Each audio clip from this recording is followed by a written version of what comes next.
Not much time on it today, but I'm pleased with what I have got done. So those engine mounts are trimmed.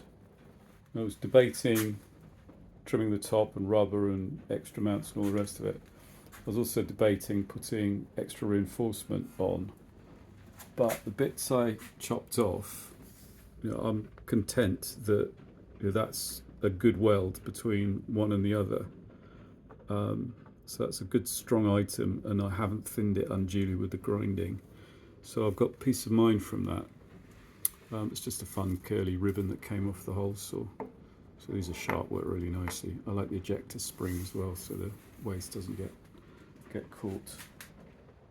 The top of this post is done, and as well as my welding improving, my grinding's improved.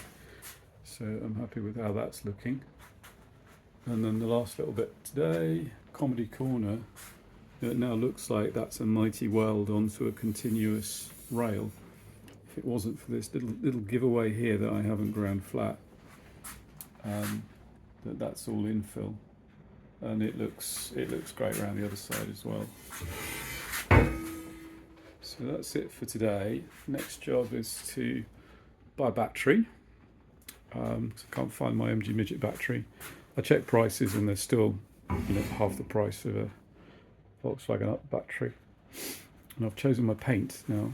What colour might that be?